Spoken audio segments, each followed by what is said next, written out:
Welcome to S6 TV Telugu news. Bulletin ముందుగా headlines. Amaravati SRM యూనివర్సిటీలో green hydrogen summit లో పాల్గొన్న ముఖ్యమంత్రి చంద్రబాబు.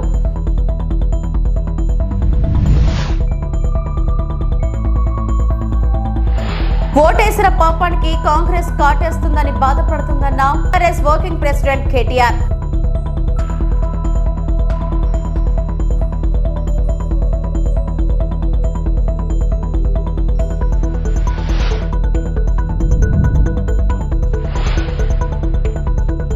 కాకతీయ జూకి తెల్లపులి ఎన్క్లోజర్ లోకి వదిలిన మంత్రి కొండా సురేఖ.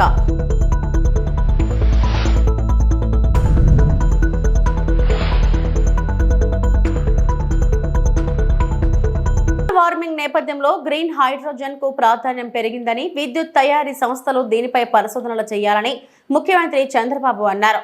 అమరావతిలోని SRM యూనివర్సిటీలో ఏర్పాటు చేసిన గ్రీన్ హైడ్రోజన్ సమ్మిట్ లో సీఎం పాల్గొని ఎనర్జీ కంపెనీల MD, CEOలతో ప్రత్యేకంగా సమావేశమయ్యారు. ఈ సందర్భంగా చంద్రబాబు మాట్లాడుతూ, మీ ఆలోచనలు వినడానికి, ఆవిష్కరణలో తెలుసుకోవడానికే ఇక్కడకు వచ్చాను. విద్యుత్ సంస్కరణలు మొదట ప్రారంభించింది నేనే. సంస్కరణలు అమలు చేసిన కారణంగా అప్పట్లో అధికారం కోల్పోయాం. తక్కువ ఖర్చుతో హరిత విద్యుత్ తయారీ, స్టోరేజీపై దృష్టి సారించాలి. ఏపీ ఇలాంటి పరిశోధనలు, ఆవిష్కరణలకు కేంద్ర బిందువు కావాలి. కేంద్రం కూడా గ్రీన్ హైడ్రోజన్ కు అత్యధిక ప్రాధాన్యత ఇస్తుంది. 5 గిగావాట్ల హరిత విద్యుత్ తయారు చేయాలని ప్రధాని మోడీ లక్ష్యంగా నిర్దేశించారు. నీతి ఆయోగ్ కూడా దీనిపై దృష్టి సారించింది. భవిష్యత్తులో ఆంధ్రప్రదేశ్ హైడ్రోజన్ వ్యాలీగా మారనుందని సీఎం అన్నారు. ఈ సమావేశంలో నీతి ఆయోగ్ సభ్యుడు సార్వసత్ కూడా పాల్గొన్నారు. Today, I really appreciate SRM historical meeting in Amaravati. Why I am saying historical meeting? Recently, originally if you see, Hyderabad I started high-tech city focusing IT. Recently in Amaravati, we started Quantum Valley focusing artificial intelligence. Now today, I am very happy. We are focusing Hydrogen Valley starting from here. One is Quantum Valley, quantum computing, technology with deep tech, everything. How to protect environment. There you need green energy and also downstream industries, total ecosystem. You can imagine if you can protect nature and you can use technology in a big way, sky is the limit for development. Or otherwise we will have all problems. That is where 2 valleys are coming here. One is Quantum Valley for computing and also technology. One is Green Hydrogen Valley from here to protect nature for sustainability. That is very, very important. Here I am asking SRM. They have done good work. This is only the beginning. I am requesting SRM to take lead to bring industry, green hydrogen players who are all in the field, and also research organizations and all users. How to take to logical conclusion. Today, it is a matter of cost. If we scale up, and at the same time, if we can go for innovations, we are all here. Our youngsters are also here. Continuously, you will think you will get so many solutions. How to get best solution for reducing the cost, thereby affordability. That is only a game changer. For this, hydrogen storage, transportation, and so many things, we can work it out. There I am saying today, after today, tomorrow, all discussions will conclude. We will declare Amaravati Green Hydrogen Declaration 2025. Same day next year we will meet again to review what we have done, what is the progress. Bring knowledge available globally, bring all experts and players available globally, and also we will improve further with value addition. If you can provide all solutions, I am here to give proof of concept. Some chief ministers may not understand, but our Prime Minister is very clear. He had a clarity in technology and also vision. That is where I am saying always, right time, right place, right person. That is Narendra Modi ji as on today. KCR హయాంలో తెలంగాణ అన్ని రంగాల్లో అభివృద్ధి చెందిందని BRS working president KTR అన్నారు. అబద్ధపు హామీలు ఇచ్చి Congress party అధికారంలోకి వచ్చిందని విమర్శించారు. రైతులకు బోగస్ మాటలు చెప్పి మోసం చేశారన్నారు. 2 లక్షల ఉద్యోగాలు ఇస్తామని చెప్పి యువతను మోసం చేశారన్నారు. 4,000 పెన్షన్ ఇస్తామని చెప్పి వయోవృద్ధులను బీసీలకు 42% రిజర్వేషన్ల పేరుతో మోసం చేశారని మండిపడ్డారు. ఖమ్మం పర్యటనలో భాగంగా మాజీ మంత్రి పువ్వాడ అజయ్ నివాసంలో బీఆర్ఎస్ ముఖ్య కార్యకర్తల సమావేశానికి కేటీఆర్ హాజరయ్యారు. ఈ సందర్భంగా ఓటేసిన పాపానికి కాంగ్రెస్ కాటేస్తుందని ప్రజలు బాధపడుతున్నారన్నారు. 100 రోజుల్లో 6 గ్యారెంటీలు అమలు చేస్తామని చెప్పి మోసం చేశారని మండిపడ్డారు. ఒకటి మాత్రం ఒప్పుకోవాలి, రేవంత్ రెడ్డి గారి వల్ల బాగా లాభపడింది ఎవరయ్యా అంటే చిల్లర గాసిప్ వెబ్సైట్లు, యూట్యూబ్ ఛానళ్ళు, వాటికి పెట్టే దిక్కుమాలిన తంబునేళ్లు నడుపుకునే కొంతమందికి మాత్రం రేవంత్ రెడ్డి వల్ల కడుపు నిండా మరి బ్రహ్మాండంగా ఆదాయం వస్తున్నమాట మాత్రం వాస్తవం. 3rd రేట్ యూట్యూబ్ ఛానళ్ళకి, మీడియా ముసుగులో దరిద్రాన్ని వండే దగుల్బాజీలకు ఆదాయం పెరగొచ్చు, కానీ రాష్ట్ర ప్రజలకు మాత్రం దమ్మిడి ఆదాయం కూడా దమ్మిడి లాభం కూడా నీ వల్ల లేదు అనేది వాస్తవం. రోత వార్తలు, రోత డైలాగులతో ఇవాళ ఇష్టం వచ్చినట్టు మాట్లాడి చిట్ చాట్ల పేరిట నువ్వు చీటింగ్ ఏదైతే చేస్తున్నావో ఈ రాష్ట్ర ప్రజల్ని జనం చీకొట్టే పరిస్థితి తెచ్చుకుంటా ఉన్నావు. టన్నుల కొద్ది కేసులు పెట్టాడు 20 నెలల్లో, టన్నుల కొద్ది కేసులు. గుండు పిన్నంత ఆధారం అన్న దొరికిందా? ఉంటే కదా దొరికేదానికి, తప్పు చేస్తే కదా భయపడేదానికి. అందుకే నేను అనేది, చేతిలో పవర్ ఉంది నీకు, నువ్వే హోంమంత్రి, నువ్వే ముఖ్యమంత్రి, నీ కిందే మొత్తం 1000 మంది పోలీసులు ఉన్నారు, మంది మార్బలం వ్యవస్థ అంతా నీకే ఉంది. ఏం తప్పు చూపెట్టినావు? 20 నెలల్లో ఏం పీకినావు? ఎంతసేపు లీకులు. అప్పట్లో అదో సినిమాలో ఆయన గ్రీకు వీరుడు అనేవాళ్ళు, ఈయన లీకు వీరుడు. లీకులు తప్ప, చిట్ చాట్లు తప్ప నువ్వు పీకింది ఏంది, నువ్వు చేసింది ఏంది రాష్ట్ర ప్రజలకు కానీ రాష్ట్రంలోని ఏ వర్గానికి నువ్వు చేసింది ఏంది నేను అడుగుతా ఉన్నా. మేమేమి తప్పు చేయలేదు కాబట్టే ఇవాళ ఇంత ధైర్యంగా మొహమాటం లేకుండా దమ్ముంటే లై డిటెక్టర్ పరీక్ష పెట్టు, దమ్ముంటే లై డిటెక్టర్ పరీక్ష పెట్టు అని చెప్పిన మొట్టమొదటి రాజకీయ నాయకుడిని నేను. నీకుందా దమ్ము? ఓటుకు నోటు కేసులో నేను డబ్బులు తీసుకోలేదు లేదా ఇవ్వలేదు అని చెప్పే దమ్ము నీకుందా లై డిటెక్టర్ పరీక్షలో? మగాడివైతే, పిరికి సన్నాసివి కాకపోతే వస్తావా? ఉద్దరం కూర్చుందాం, రాష్ట్ర ప్రజల ముందు లైవ్ కెమెరాల ముందు కూర్చుందాం, ఎవరేందో ప్రజలను తెలవమందాం. ఇద్దరి మీద ఉంది కదా ఏసీబీ కేసు, నీ మీదో కేసు ఉంది, నా మీదో కేసు ఉంది. నువ్వు మరి రా, ముందుకు రా అని కూడా సవాల్ చేసిన రాలా. పెడితే పెట్టాడు కేసులు, ఏదో ఫార్ములా ఈ అని, కమిషన్ అని, ఇదని అదని పెట్టాడు. దొంగ కేసు పెట్టినా అది కూడా పెట్టడం సరిగా రాదు ఈయనకి. అదే సినిమాలో చెప్తారు, బ్రహ్మానందం గారు దొంగ పాత్ర వేస్తాడు, వేసిన తర్వాత అందులో ఆయన చెప్తాడు, ఆ హీరో గారు, వీడు దొంగ కానీ దొరికిపోవడం వీడి స్పెషాలిటీ అంటాడు. అట్లాగే రేవంత్ రెడ్డి స్పెషాలిటీ ఏంటంటే దొరికిపోవడం. హనుమకొండ జిల్లాలోని కాకతీయ జంతు ప్రదర్శనశాలలో కొత్తగా తెల్లపులి సందడి చేస్తుంది. ఎస్జర్లోకి తెల్లపులిని అటవీశాఖ మంత్రి కొండా సురేఖ వదిలారు. పాఠశాల విద్యార్థులతో కలిసి మంత్రి ఈ కార్యక్రమంలో పాల్గొన్నారు. వన మహోత్సవం సందర్భంగా జూలో మొక్కలు నాటారు. జూ పరిసరాల్లో తెల్లపులి సంచారాన్ని మంత్రి ఆసక్తిగా తిలకరించారు. ఇది ప్రజల్లోకి వెళ్ళాలి, ఎందుకంటే హైదరాబాద్ తర్వాత పెద్ద జూ ఇది.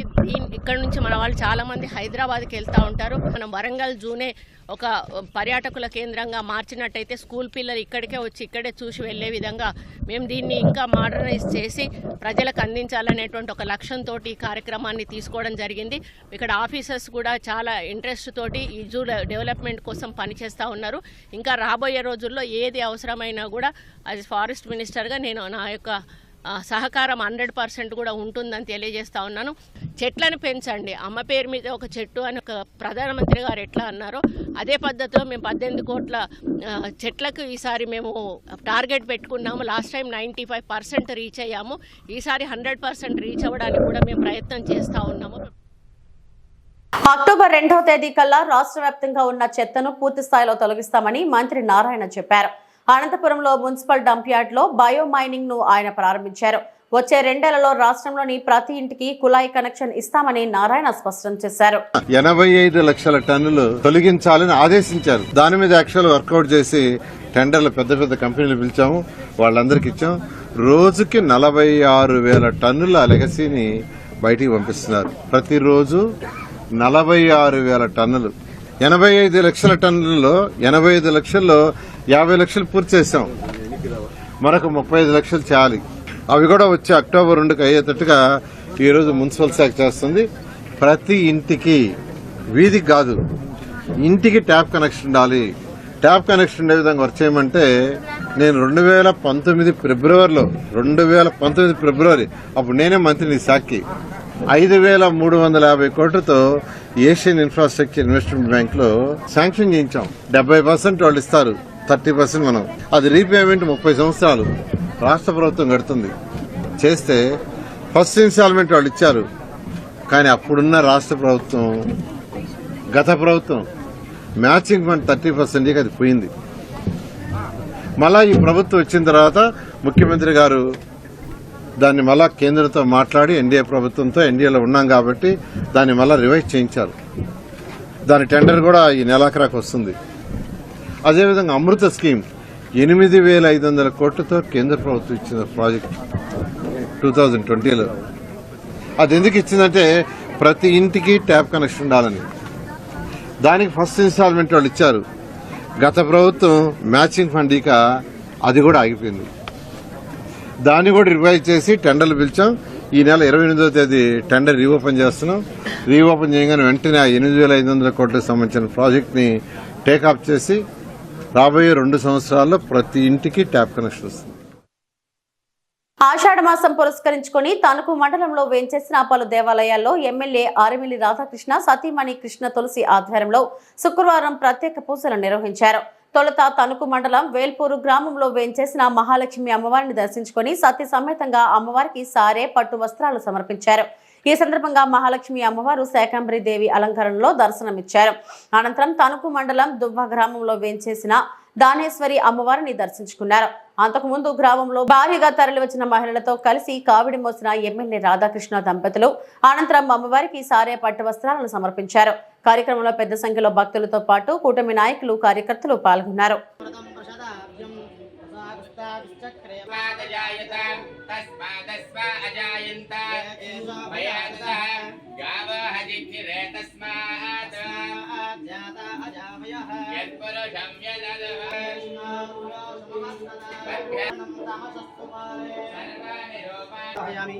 ప్రజానారోహయామి, వృషభానారోహయామి, సింహానారోహయామి, సమస్త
రచ్చబండ ద్వారా ఇంటింటికి చంద్రబాబు మోసం. Recalling Chandrababu manifesto. తిరుపతి నియోజకవర్గం తూర్పు మండలం నందు 2వ వార్డు నాయకులు ఆధ్వర్యంలో జరిగిన రచ్చబండ కార్యక్రమం ద్వారా రీకాలింగ్ ఎన్సీబీఎన్ మేనిఫెస్టోను తిరుపతి నియోజకవర్గ సమన్వయకర్త శ్రీ భూమన అభినయ్ గారు పాల్గొని కార్యక్రమాన్ని పర్యవేక్షించారు. ఈ కార్యక్రమంలో అజయ్ కుమార్, కార్పొరేటర్ ఉమా, ఉత్తరం మండలం అధ్యక్షుడు తమ్ముడు గణేష్, నాయకులు, మహిళలు, కార్యకర్తలు పాల్గొన్నారు. ఇబ్బందులు పెడుతూ ప్రజల్ని పరిపాలన అయితే చేయలేదు. బీదా సాదా అందరినీ చూసుకున్నాడు. స్కూళ్ళు బాగా డెవలప్ అయినాయి. దానికి ఉదాహరణ స్కూల్లో చదువుతున్నటువంటి ఆ పిల్లోడే టాపరే చెప్తున్నాడు. గతంలో భోజనం నాణ్యత ఎలా ఉంది, ఈరోజు ఎలా పడిపోయింది. ఇప్పుడు ఆ యొక్క గుడ్ల విషయంగా ఆడనే ఉడికిచ్చేసి వార్చేస్తున్నారు, కంపు కొడుతుంది అని అంటుంది. మీరైతే 20 గుడ్లలో 2-3 గుడ్లు మాత్రమే బాగుంటున్నాయి, మిగతావన్నీ కూడా కుళ్ళిపోయిన గుడ్లే వేస్తున్నారు. ఇవన్నీ ఇలా ఉండకూడదన్న ఆలోచనతోనే ఆ మనిషి స్కూళ్ళన్నిటినీ మార్చి డిజిటల్ క్లాస్ రూములు చేసి ఇంగ్లీష్ మీడియం తీసుకొని వచ్చి ఇంకా ఆరోగ్యశ్రీ గట్రాలకైతే పరిధిని పెంచి రేషన్ షాపుల్లో అయితే మన ఇంటికే డోర్ డెలివరీ వచ్చేటట్టుగా చేసి ఇప్పుడు నేనే పోయి తీసుకురావాల్సి వస్తుంది అని అన్నాడు. దాన్ని క్యాన్సిల్ చేశాడు చంద్రబాబు. వాలంటీర్ వ్యవస్థే లేదు. పైగా వాలంటీర్లందరికీ జీతం నేను అధికారంలోకి వచ్చిన వెంటనే 10,000 చేస్తానన్నాడు. మొదటి ఏటు వాళ్ళ మీద వేసాడు. పెద్ద మోసం కదా. రాష్ట్రంలో దాదాపుగా 4 లక్షల మంది వాలంటీర్లు ఉంటే 4 లక్షల మందిని జూన్ నెలలోనే పెరిగేసినటువంటి వ్యక్తి చంద్రబాబు నాయుడు. మరి ఇన్ని అబద్ధపు మాటలతో అధికారంలోకి వచ్చిన చంద్రబాబు ఈ సూపర్ 6 హామీలు ఏమన్నా అమలు చేశాడనంటే ఆడాడ ఏదో వరినాట్లు వేసినట్టుగా కొంతమందికి తల్లికి వందనం కింద డబ్బులు వేశాడు. నందిగామ డివిజన్ లో ఉన్న ఉత్తమ అధికారిగా పేరు ప్రఖ్యాతులు సంపాదించిన ఆర్డీఓ కె బాలకృష్ణ. ఆయన ఒక నిశ్శబ్ద విప్లవం. ఎప్పటికప్పుడు అవినీతి పరులు భరతం పడుతూ సామాన్యుడికి న్యాయం జరగాలి అన్నదే ఆయన లక్ష్యం. నందిగామ రెవెన్యూ డివిజనల్ అధికారి కె బాలకృష్ణ నందిగామ పట్టణంలోని ఎరువుల దుకాణాలను ఆకస్మికంగా తనిఖీ చేశారు. ఈ తనిఖీల్లో రైతులకు అత్యవసరమైన ఎరువుల లభ్యత, ధరలు, నిల్వలపై సమగ్రంగా పరిశీలించారు. బ్లాక్ మార్కెట్లలో ఎరువులు అమ్మితే కఠిన చర్యలు తీసుకుంటామని, ప్రభుత్వం నిర్ణయించిన ధరలకు మించి అమ్మినా తగిన చర్యలు తీసుకుంటామని, రైతులు యూరియా కొనడానికి వస్తే వేరే ఎరువులు తీసుకుంటే యూరియా ఇస్తామని చెప్పే దుకాణాలపై కూడా చర్యలు తీసుకుంటామని చెప్పారు. అలాగే రోజు ధరల బోర్డును బహిరంగ ప్రదర్శన చేయాలి. రైతులు నానో యూరియాను వాడేలా అధికారులు, డీలర్లు ప్రోత్సహించాలి అని ఆదేశించారు. ఈ తనిఖీలో నందిగామ వ్యవసాయ సహాయ సంచాలకులు, ఏడీ అగ్రికల్చర్, నందిగామ తహసీల్దార్ పాల్గొన్నారు. అల్లూరు జిల్లా రంపచోడవరం మండలం సీతపల్లి గ్రామంలో వెంచేసున్న గిరిజన ఆరాధ్య దేవత మాతుశ్రీ గడి పాపనమ్మ బోనాలు మహోత్సవం. అమ్మవారికి ఆషాఢ మాసం సందర్భంగా బోనాలు మహోత్సవ కార్యక్రమం ఆలయ అధికారి సత్య రమేష్ మరియు ఆలయ ప్రధాన అర్చకులు బత్తిన రామకోటేశ్వరరావు ఆధ్వర్యంలో నిర్వహించిన అమ్మవారి బోనాల మహోత్సవ కార్యక్రమం. అమ్మవారికి వేకుజాము నుండి ప్రత్యేక పూజా కార్యక్రమాలు నిర్వహించిన ఆలయ ప్రధాన అర్చకులు. ఈ కార్యక్రమానికి ముఖ్య అతిథులు రంపచోడవరం నియోజకవర్గం శాసనసభ్యురాలు శ్రీమతి మిరియాల శిరీషాదేవి, భాస్కర్ పాల్గొన్నారు. అమ్మవారికి ఫలపుష్పాలు, చీర, సారే మరియు బోనం సమర్పించిన స్థానిక ఎమ్మెల్యే దంపతులు, సీతపల్లి గ్రామ ఆడపడుచులందరూ, బోనాలు శిరస్సున ధరించిన గ్రామస్తులు భారీ సంఖ్యలో సతీ సమేతంగా పాల్గొని అమ్మవారి సన్నిధికి చేరుకొని బోనాలు సమర్పించి అమ్మవారిని దర్శించుకొని తీర్థ ప్రసాదాలు స్వీకరించిన భక్తులు. ఆలయానికి వచ్చిన భక్తులకు ఎటువంటి ఇబ్బందులు కలుగనీయకుండా తగు జాగ్రత్తలు తీసుకున్న ఆలయ అధికారులు మరియు సిబ్బంది. మంగపేట మండల కార్యాలయంలో 60 నకిలీ ట్రైబల్ సర్టిఫికెట్లు దొరకబట్టిన ఆదివాసీ ప్రజా సంఘాల జేఏసీ. ములుగు జిల్లా మంగపేట మండలం తహసీల్దార్ కార్యాలయంలో గిరిజన ఆదివాసీ ట్రైబల్ సర్టిఫికెట్లు 60 సర్టిఫికెట్లు నకిలీగా నిర్ధారించి ఈ యొక్క సర్టిఫికెట్లను రద్దు చేయడం జరిగింది.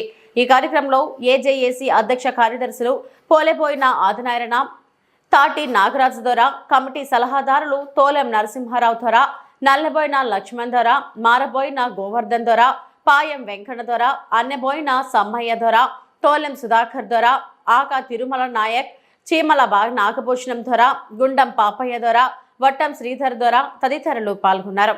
కార్యాలయం ముందు ముఖ్య సమావేశం ఏర్పాటు చేసిన ఉద్దేశం ఏమనగా, గత 3 నెలల కిందటి నుంచి ప్రజా సంఘాల ఆధ్వర్యంలో మన 25 గ్రామ పంచాయతీలో ఎస్టీ సర్టిఫికెట్ వెరిఫికేషన్ దేని ఉద్దేశంతో పెట్టినామంటే తహసీల్దార్ ఆఫీస్కు జెన్యున్ ఉన్న షెడ్యూల్ ట్రైబ్ సర్టిఫికెట్ ఎక్కడున్నా వాళ్ళకు వాళ్ళ తల్లులు కానీ వారసత్వంగా వాళ్ళు జెన్యున్ ఉన్నదని ఎంక్వైరీ చేయడం కోసమే పెట్టింది.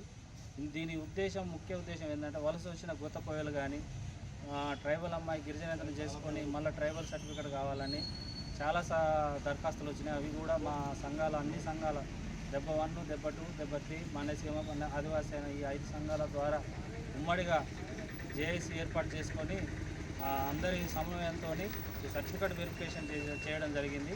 ఈ సర్టిఫికేట్ వెరిఫికేషన్లో ఈ 3 నెలల కాలంలో 60 సర్టిఫికేట్లు దొంగ సర్టిఫికేట్లు దొరకబెట్టినాం. అవి కూడా రద్దుపరిచినాం. ఇక్కడ ముఖ్య ఉద్దేశం ఈ సర్టిఫికేట్ వెరిఫికేషన్ ఏంటంటే మా రాబోయే భవిష్యత్తులో మా యొక్క షెడ్యూల్ ట్రైబ్స్ కులాలు అనేవి అభివృద్ధి ముందుకు పోవాలనే ఉద్దేశం తప్ప ఇలా వేరే ఎలిగేషన్లు వచ్చినా కూడా అవన్నీ తప్పుడు ప్రచారాలు. దానిపై ఈరోజు అత్యవసర సమావేశం ఏర్పాటు చేసుకున్నాం. కానీ ఆదివాసీ జేఏసీ నుండి పూర్తిగా వ్యతిరేకిస్తూ ఈ సర్టిఫికేట్ వెరిఫికేషన్ అన్ని సంఘాల ఆధ్వర్యంలో ఇక నుంచి పుస్తకం లాంగ్ నోట్ పెట్టి ప్రతి విలేజ్ నుంచి 25 గ్రామ పంచాయతీల నుంచి అందరినీ ఒక్కొక్క తీసుకొని వెరిఫికేషన్ చేసుకొని పూర్తిగా విజయవంతం చేస్తామని తెలియపరుస్తుంది. ఇవి ఇప్పటివరకు నా బులెటిన్ అప్డేట్స్. మరిన్ని వార్తా విశేషాల కోసం చూస్తూనే ఉండండి. నమస్తే.